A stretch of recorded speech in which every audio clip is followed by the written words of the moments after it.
আজ আমি ব্রেড দিয়ে একটি সুস্বাদু স্ন্যাক্সের রেসিপি শেয়ার করব। নমস্কার বন্ধুরা, সুকুমারী রান্নাঘরে আপনাদের সকলকে অনেক অনেক ওয়েলকাম। তাহলে চলুন বন্ধুরা রেসিপিটি শুরু করি। প্রথমে দেখুন একটা বাটিতে আমি বেসন নিয়ে নিচ্ছি। পরিমাণ মতো বেসন নিয়ে নেব আর দিয়ে দিলাম স্বাদ মতো নুন।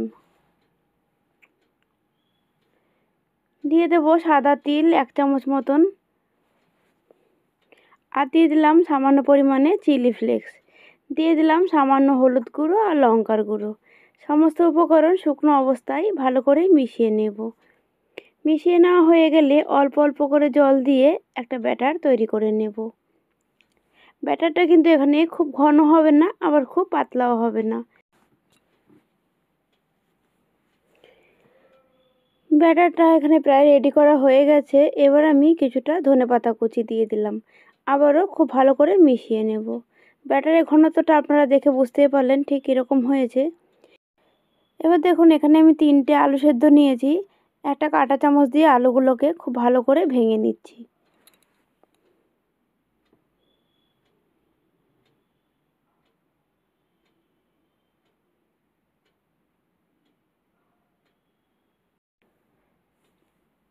আলুগুলো খুব ভালো করে ভাঙা হয়ে গেছে। এবার দেখুন এর মধ্যে মিডিয়াম সাইজের একটা পেঁয়াজ কুচি আর 2টো কাঁচা লঙ্কা কুচি দিয়ে দিলাম আর দিলাম কিছুটা ধনেপাতা কুচি। এবার স্বাদ মতো নুন দিয়ে দিলাম। দিয়ে দেবো এবার লঙ্কার গুঁড়ো, 1/2 চামচ পরিমাণে লঙ্কার গুঁড়ো দিয়ে দিলাম। আবারও সমস্ত উপকরণ খুব ভালো করে মিশিয়ে নেব।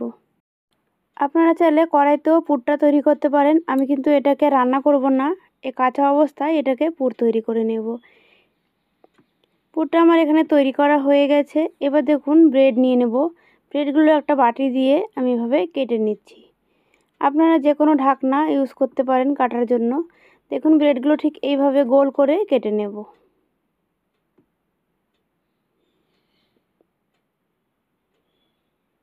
ঠিক একইভাবে সবগুলো ব্রেড আমি কেটে নিলাম। এবার দেখুন আলুর যে পুর তৈরি করে রেখেছি ওইগুলো আমি ব্রেডের ঠিক মাঝখানটায় দিয়ে দেব। দিয়ে কিন্তু এর মধ্যে জল দেওয়ার কোনো প্রয়োজন নেই, এভাবে একটু দাবিয়ে দিলেই হয়ে যাবে। হাত দিয়ে একটু চিপে দিলাম। দেখুন ব্রেডটা কিন্তু আমার এখানে রেডি করা হয়ে গেছে। ঠিক এইভাবেই আমি সবগুলো রেডি করে নেব।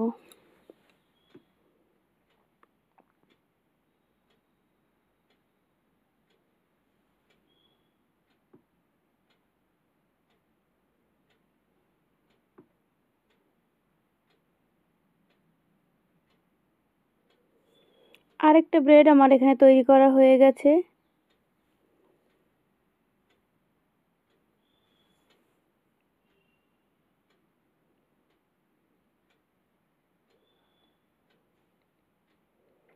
যতটা পারবো চেপে চেপে এটা আলুগুলোকে বসিয়ে দেব, নাহলে ভাজার সময় বেরিয়ে যেতে পারে। দেখুন ঠিক এইভাবে সবগুলো আমি তৈরি করে নেব। সবগুলো ব্রেড আমার এখানে তৈরি করা হয়ে গেছে। এবার এগুলোকে আমি তেলে ভেজে নেব।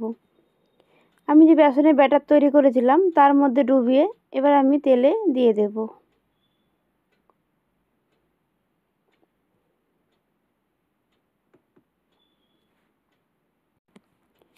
ঠিক একইভাবে বেসনের ব্যাটারে ডুবিয়ে সবগুলো ব্রেড আমি তেলে ভেজে নেব। যেহেতু কড়াইটা বড়, অনেকটা পরিমাণে তেল দিয়েছি, তাই আমি একসাথে 3টে ব্রেড দিয়ে দিলাম। এক পিঠ যখনই হালকা লালচে হয়ে আসবে তখন কিন্তু ব্রেডগুলো উল্টিয়ে দিতে হবে। ওপর থেকে আমি একটু তেল দিয়ে দিলাম।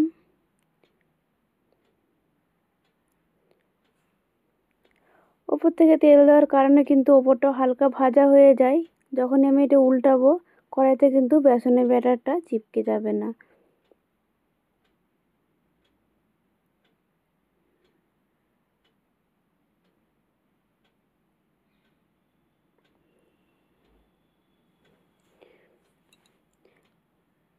দুই পিঠ সমানভাবে ভেজে নিয়ে এবার আমি তুলে নিচ্ছি।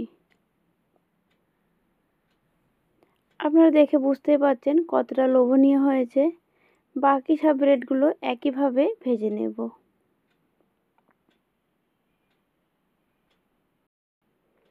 সবগুলো ব্রেড আমার এখানে ভাজা হয়ে গেছে। একটা আমি আপনাদের ভেঙে দেখাচ্ছি, দেখুন ভেতরটা কতটা সুন্দর হয়েছে।